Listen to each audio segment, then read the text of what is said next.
This is the Global Podcast Network, where executives and professionals connect, share, and inspire. Stay tuned for the conversations that drive success.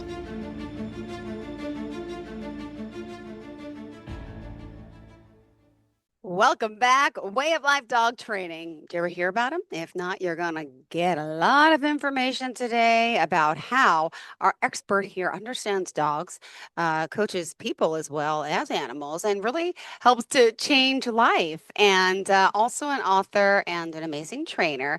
So please, first and foremost, join me in welcoming Dr. Souha Ezzedeen. How are you? I'm well. How about you, Jill? Great to I'm be here. Same here, feeling the end of summer. I'm liking the vibe because I love fall. It's on the way. And there's just a lot going on. And I just feel this is a beautiful time to talk about our loved ones, especially our four-legged friends.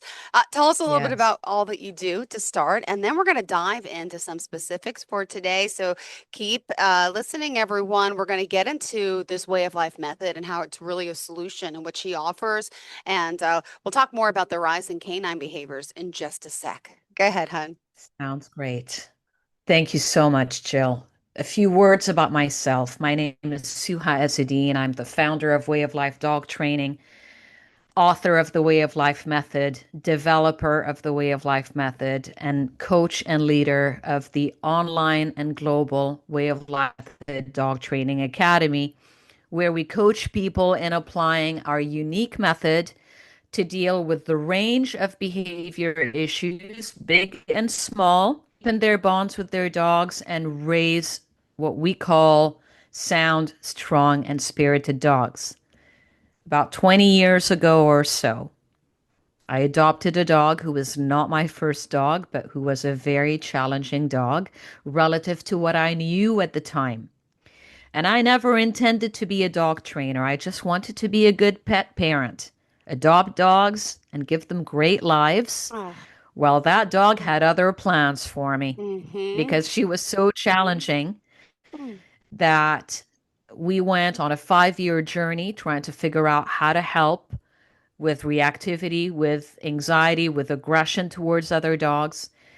And unfortunately, I was not able to find Oh, answers in the mainstream thinking, which yep. continues to this day, until I luckily, 5 years into it, encountered incredible, exceptional teachers who thought outside of this mainstream.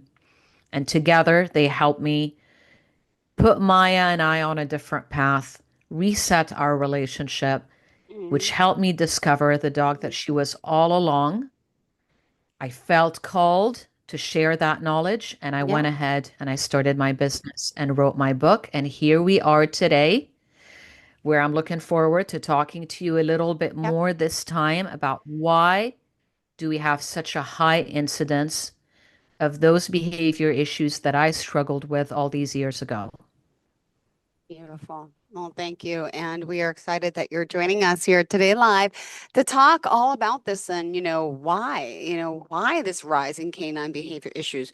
What is going on? Is it us? Is it them? Is it society? Is it our behavior, their behavior, something genetic changing? Fill us in, please. Excellent. So let's start with a little bit of background, Jill. As I was preparing for our conversation, I came across this latest research finding.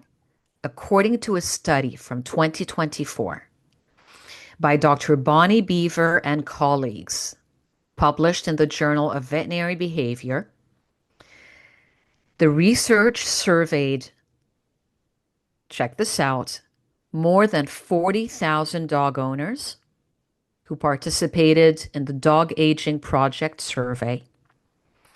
And the study found that more than 99%, 99.12% of dogs in the US exhibited at least one moderate to severe behavior issue or multiple moderate behavior issues. When we're saying more than 99%, this means that virtually all dogs are struggling with some kind of behavioral issue. Yeah. So Behavioral issues include things like what? They include reactivity. They include issues with impulse control. They include aggression towards people, aggression towards dogs, aggression towards other animals. They include the spectrum of anxiety behaviors, separation anxiety, fear, house soiling, resource guarding, Mm-hmm. also known as possession or possessiveness, escapism, i.e., Mm-hmm. running away, taking off, destructiveness, digging, jumping up. They include sound sensitivities and phobias. They include leash pulling, chasing after critters, and inappropriate predatory behaviors. I had a client, in fact, that falls in that category.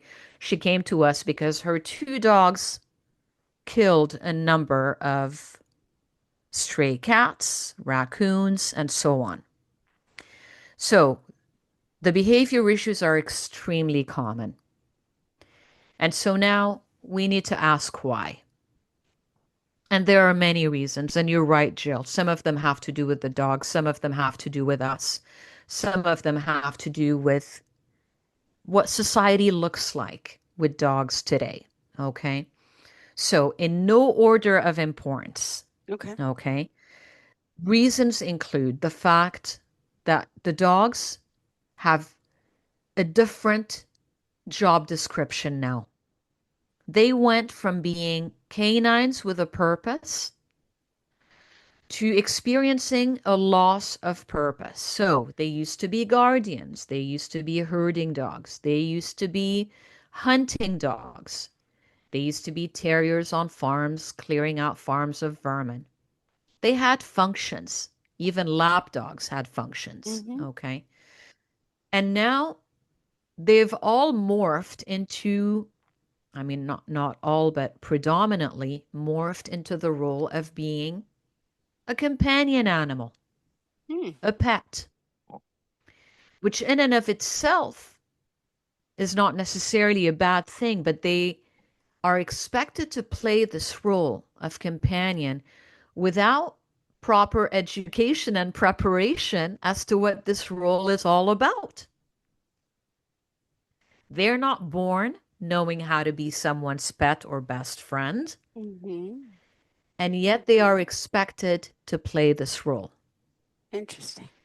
And I believe firmly, Jill, that underlying this laundry list of behavior issues that I just shared, reactivity and separation anxiety, anxiety is the root cause.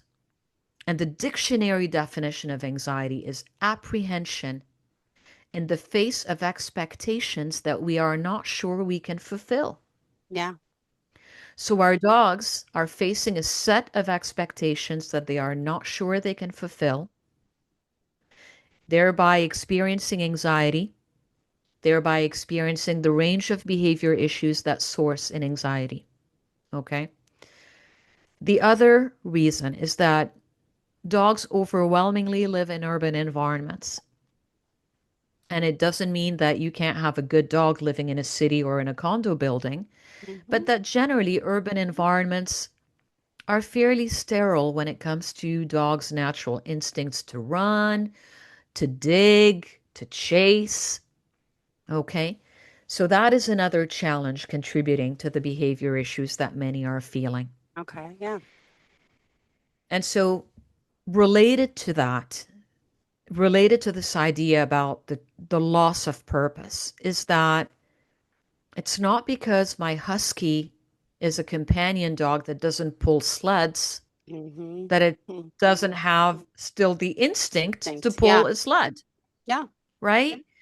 So it's not because they have a different job description that now they're a different animal. They're still the animal that has the breed or breed mix tendencies that may or may not be expressed in their current lifestyle. Mm-hmm. Hence the struggle. Okay. So, genetics alone is not the reason why a dog would struggle, but whether their genetics are a good fit for Mm-hmm. their current lifestyle. True. So that leads me to this other reason why many dogs struggle is that many people do not necessarily choose the right breed for the right reasons relative to their lifestyle, relative to their age or capacity or skill or experience. Yeah. Okay. So that's another reason is that, the nothing wrong with the people, nothing wrong with the dogs, but we have a poor fit.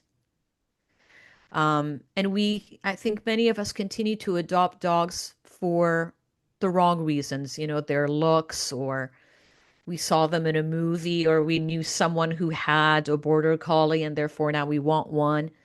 And, the descriptions that are available about the different breeds are can only be so helpful, when they tell you that, a Vizsla is a friendly family dog. Yes, that's true, but they also need to run. They also need to chase. They also need, a job that involves all their capacities as a historically hunting dog. Okay. Yet another reason that relates to how we live and to the urban lifestyle is that, and tell me if you agree, Jill, but many of us lead very busy lives, Mm-hmm. very stressful lives. In this day and age, many of us are politically, socially, economically insecure. Mm-hmm. We're living in a crazy world, a violent world. How can we not feel great deal of stress and Yeah. with us in our home not reflect our state of mind? Of course they do. Yeah. Of course they will. Okay. Carrying on, there's more reasons coming.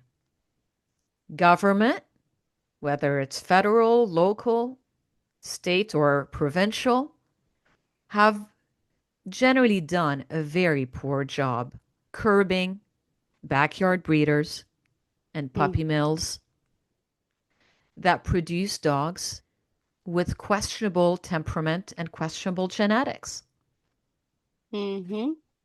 Right? Nothing against the individual dogs, but everything against the producers that treat dogs as a commodity. And then people who mean well, but without knowing, end up keeping these people in business. And government keeps them in business with very little action to curb, you know, these kinds of operations. Yeah. Related to that is the prevalence of designer breeds, the doodles out there, the sheepoos and the pomskis and whatever else. Mm-hmm. Sure, they're very cute. Sure, some of them might be non-shedding. I wonder if a dog could ever be hypoallergenic, but hey, Mm-hmm. maybe. But again, these are hybrid dogs that we're not really sure about what kind of temperament True. they will have Yeah. because it is not an established breed. Mm-hmm. They're extremely popular. Um, they certainly have their fan base. But again, there's a reason why many of the dogs in my practice are either herding dogs or doodle types. Yeah. Okay. There's also other reasons, Jill. For example, there could be a medical condition. And one of the first things I ask my people to do, our clients, is to rule out medical conditions. There could be poor nutrition. There could be premature spaying and neutering. I'm all for curbing unwanted litters, but early spays and neuters are increasingly associated and documented as Mm-hmm. associated with health issues Yeah. and behavior issues. Okay. And then, of course, there is the likelihood that there was poor training, a lack of socialization, Yep. insufficient exercise, insufficient stimulation, resulting in the dogs having the behavior issues that they have. Mm-hmm. Okay. And then, yet another reason why I think so many dogs are struggling is in great part due to the limitations in the solutions that we have available. Mm-hmm. The limitations in how we deal with behavior issues, the limitations of traditional training approaches. Traditional training approaches emphasize reinforcement, Yep. emphasize teaching the dog skills either through rewards and praise, rewards based or positive based training, or through a combination of positive rewards and praise and negative or corrective or aversive training for the trainers out there who can't call themselves balanced trainers. Here's the thing. Regardless of whether a trainer is positive or balanced, they are still working with behavior. They're still working on reinforcing behavior, reinforcing surface behavior to Yeah. teach the dog to behave differently, to teach the dog certain skills. For Yep. example, look at me, leave it, Mm-hmm. lie down, let's go this way. Mm-hmm. Nothing against training dogs for skills, nothing against teaching dogs certain behaviors. But if I am after a dog being confident, i.e., non reactive, Yep. if I'm after a dog being steady, i.e., non anxious, stable, okay, if I'm after a dog not being aggressive to other creatures, other dogs, or people, those are not just skills, those are deeper attitudes that it's very hard to train a dog using reinforcement techniques on how to not be fearful, Mm-hmm. on how to not be reactive. I'll tell you, if my story is any example, not for a lack of trying. And many of our clients come to us saying, we tried positive trainers, we didn't go very far. We tried balanced trainers, that didn't work out either. We tried medication and so on. So, because all of these approaches, what do they all have in common? They have in common changing the dog instead of Mm-hmm. changing the dog's way of life. Oh, Make sense? totally does. Absolutely. Thank you. Thank you. Thank you. So, so let's talk a little bit about how do we go about trying to help our dogs? What are some of the ways that we use? And therefore, what are some of their limitations? Okay. And I'm sure people listening in will be able to relate and identify with some of these interventions or approaches or problem solving techniques. There is a heavy reliance on using tools to control the dogs. For example, prong collars, remote collars, head halters, no pull harnesses, or also known as body harnesses. Okay. These are tools that are meant to control dogs. If they pull, if they bolt, if they react, they give the handlers more control. They allow the handlers to better manage their dogs, but they do not necessarily change the dog or solve the issue. Yeah. Yeah. Okay. So that's one approach. Another one is a heavier reliance on behavior modification. So trying to reinforce the right behaviors. Reinforce, leave it. Reinforce, come here. Reinforce, watch me. Mm-hmm. And again, behavior modification, training, conditioning systems are helpful. They Yep. help teach the dogs skills and particular behaviors.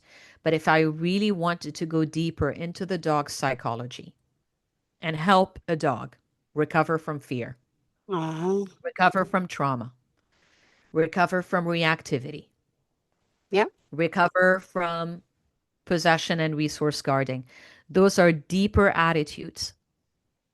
And meanwhile, behavior modification attempts to change behavior, which is a surface symptom. Okay. There's also increasingly, and I think we might have touched on that, you and I previously, Mm-hmm. about this increasing reliance on psychotropic medications. You know, medications that humans take that are being prescribed to dogs. For example, SSRIs, selective serotonin reuptake inhibitors, for example, fluoxetine, antidepressants such as Mm-hmm. clomicol. And again, people mean well, and the veterinarians who prescribe these medications also mean well because they're all trying to help this dog. But here's the thing, there's the assumption that it's the dog that needs to be helped. Meanwhile, we argue at Way of Life Dog Training, we argue that if the way of life is sane, the dogs will be sane. When the way of life is healthy, the dog will be healthy. So, in other words, the source of the anxiety is not in the dog, it's in the situation. Yeah. So, if I clean up the situation and then give it a little bit of time, the dogs heal and recover. And if not, then sure, maybe we can have a conversation about whether they really needed medical support. Okay. Another that is very common, and I just got off a call with a new client with a very fearful dog. This dog, check this out, Jill, goes into hospital for a procedure, comes out a completely different dog Mm-hmm. that is now a bite risk. And one of the things that the owner was doing was taking her more places, doing more things with her, socializing her more, exposing her more, based on the assumption that the dog will be more confident because it's gotten more exposure and socialization. Mm-hmm. Sometimes that could be true, but overwhelmingly, in our experience, whenever we are dealing with a fearful dog or a dog with behavioral issues, we tend to actually dial down the socialization. We Yeah. work on simplifying their world, not making it more complex because they Mm-hmm. cannot deal with it. So we simplify their world, make it easier for them to deal with a simplified reality, Yep. regain confidence, and then expand and open up their world again. Okay? Yeah. Ah. Two two other approaches that are very commonly used is participation in sport. Now, let me be very clear. I love having our dogs in sport. I recommend all of our clients, once their dogs are ready, to find a sport activity that they can both enjoy. It is such a wonderful outlet for a dog's energies and drives, and it's such a bonding experience, and there's so many sports that people can get into, including agility, barn hunt, herding, sprinter, scent detection. For dogs like Jack Russell Terriers, there's earth dog competitions. I mean, there's so many different activities that dogs can engage in, but these activities alone will not solve behavior issues. And Yeah. one of the ways that I know that is that when I go to trial and train with my dogs, the sight of reactive or fearful dogs is a common sight, Yep. even these spaces, which Ah. suggests that participating in sport alone will not fix things. The last intervention that I'm going to talk about is board and train, Yeah.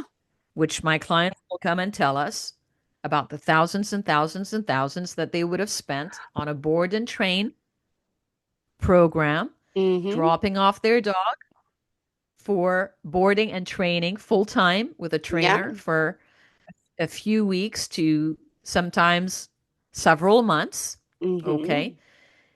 And the idea is that if I drop off my dog to get fixed somewhere, then I can take that dog back and I'll have a fixed dog the same way that I Yeah. drop off my car at the mechanic and then go pick it up all fixed up. I wish it were so simple. It doesn't work that Mm-hmm. way. Because again, the assumption with board and train and the assumption with all of these interventions, whether behavior modification, whether medication, whether increasing socialization or participation in sport, is the idea that it's the dog that needs to change. Yeah. It's the dog that is messed up. It's the dog that's the problem. And what are we saying? We're Mm-hmm. saying it's the way of life that needs to be rethought and redesigned, and we have control over that. Much as we might think we don't, we have control over how our dogs live. And that is the way we do things. We help our clients rethink, redesign their ways of life with their dogs, and then given a little bit of time, the dogs heal. We Beautiful. teach Yep. way of life, we teach handling, and then the people are able to see that this entire time it wasn't the dog that needed fixing. It wasn't the dog that needed to change. Thank you, Jill. Beautifully said. Thank you so much. And if we want to get in touch with you to talk more about the Way of Life dog training program, would you mind sharing how we could do so for this Way of Life For sure. approach? Go ahead. For sure.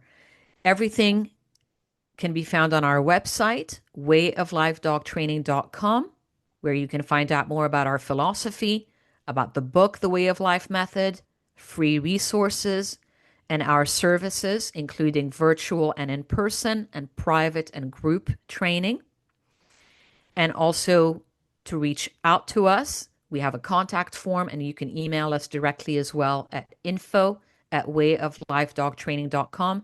And we can also have contact with our followers on social media. We are on YouTube, Facebook, and Instagram. And I look forward to hearing from any of our listeners here with any issue that they could be dealing with, regardless Yep. of breed, age, or background. And the Way Beautiful. of Life is here to help. Aw, thank you so much. Enjoy the rest of your day. Thank you, Looking forward to Jill. our next conversation. Always a pleasure having you. Well informed. My goodness. A lot of information, very beneficial to all of us pet owners. Thank you so much. Have a great day, Thank you, sweetheart. Jill. Thank you. This is the Global Podcast Network, where executives and professionals connect, share, and inspire. Stay tuned for the conversations that drive success.